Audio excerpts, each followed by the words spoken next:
एक और ग़िज़ा की ज़िक्र हम करने लगे हैं। ये वो ग़िज़ा है जो कि आपके जहन को, आपकी रूह को, आपकी शख्सियत को नर्चर करती है और ग्रो करती है।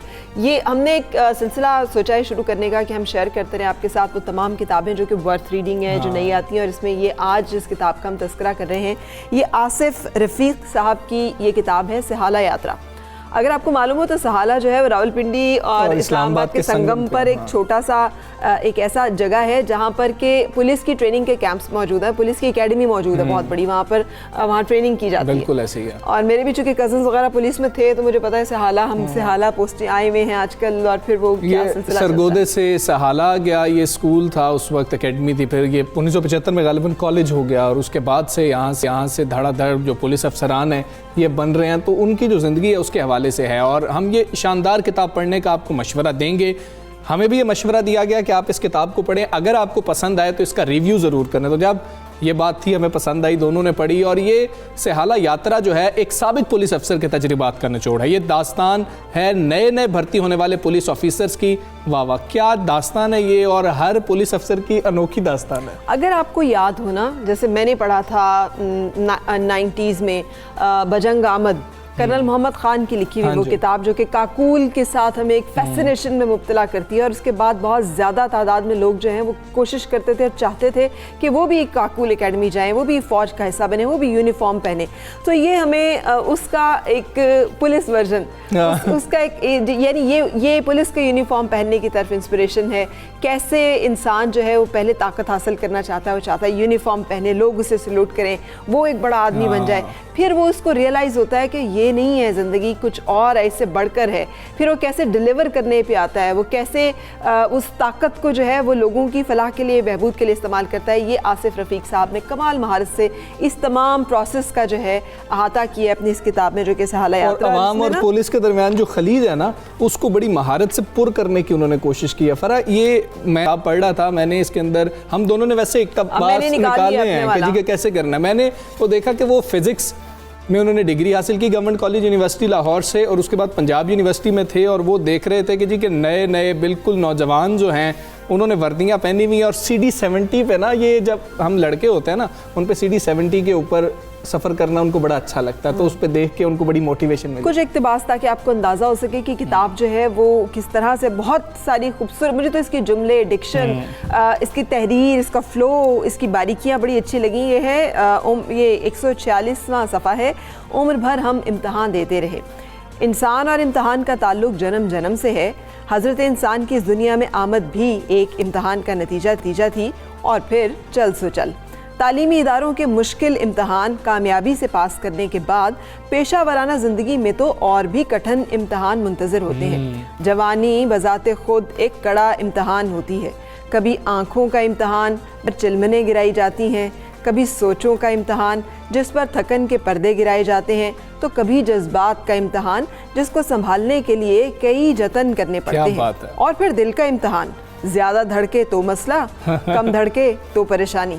कई मुनकिर नकीर बिठाने पड़ते हैं जवानी पर ताकि राह रास्त पर रहे। वाह वाह वाह वाह, मैंने I liked it a lot। ये देखें, ये कितनी अच्छी बातें थी। मैंने जो इसमें से निकाला ना, मुझे पसंद आया। एक फ़नी चीज़ थी, क्योंकि हम देखते रहे हैं ड्रामे होते थे, उनके अंदर भी देखते हैं फ़नी चीज़ें थी ना, वो बड़े पसंद आती थी। मैंने एक चीज़ निकाली है कि जब अंग्रेज़ी का तो जो मसला हम पाकिस्तानियों के साथ है वो तो है ही है, और उसके बाद जब ये नौजवान चले गए हैं सहाला में ट्रेनिंग के लिए, तो वहाँ पर भी कुछ दोस्त ऐसे हैं जिनकी अंग्रेज़ी कमज़ोर है, और वहाँ पर कुछ असातिज़ा हैं जिनकी अंग्रेज़ी कमज़ोर है। उस हवाले से वो कहते हैं कि जी अपने एक उस्ताद की बात कर रहे हैं कि मुझे उनकी अंग्रेज़ी की तारीख़ तो नहीं मालूम, लेकिन अंग्रेज़ी से उनकी मोहब्बत रोज़े रोशन के तरह अय्यां थी। वक्तन फ़वक्तन वो अंग्रेज़ी के नए हरूफ भी ईजाद करते थे।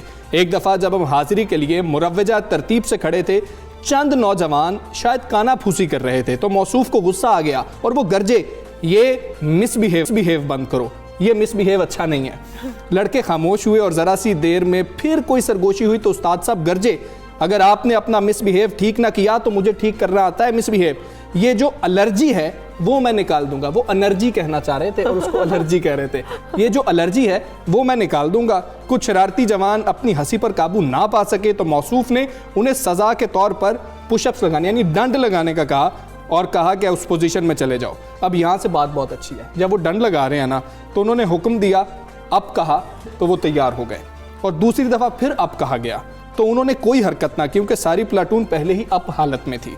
उस्ताद साहब की जलाली तबीयत बिफर गई और उन्होंने इसे अरमानी समझ लिया कि जब एक दफ़ा अप कहूँ तो ऊपर उठे और दूसरी दफ़ा अप कहूँ तो नीचे वाली पोजीशन बनाई जाए। तो ये अप वाला जो सिलसिला था ये ऐसी रहा, यानी there was no down, it was just up up up up up up up up. So, और ये आप पढ़ेंगे ना, इसमें आपको 5 प्लाटून्स का जिक्र मिलेगा और जो प्लाटून दूसरे नंबर पर है उन्होंने लिखा कि जब उसको हम कहते थे ना 2 नंबर प्लाटून, तो वो बहुत ज़्यादा गुस्सा करते थे और कैसी वो प्लाटून थी, इसको आप पढ़ेंगे आपको बहुत ज़्यादा मज़ा आएगा। Much awaited book on police, क्योंकि हमारे यहाँ इस यूनिफॉर्म को उस तरह से नहीं ग्लैमराइज किया गया या उस तरह से नहीं हाईलाइट किया गया।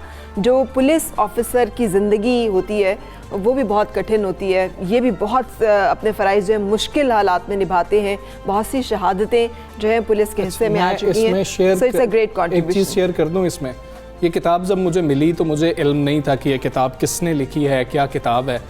वालिद साहब की जो किताबें थी, मैं जब बचपन में उठाता था सबसे पहले तस्वीरों की तरफ चला जाता था, तो मैं इसी तरह से मैंने उठाया। 264 सफ़े हैं, आखिर में तस्वीर है।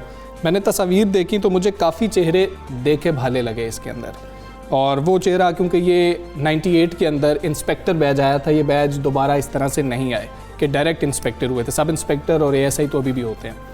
तो उस बैच के अंदर मुझे मेरे चाचू नज़र आए, मैंने कहा तो काफ़ी, फिर उनके काफ़ी दोस्त मुझे नज़र आए। और इसके अंदर जो शहादत वाला एक सफ़ा है और पहला नाम मेरे चाचू का ही है इसमें, जावेद इकबाल तारण।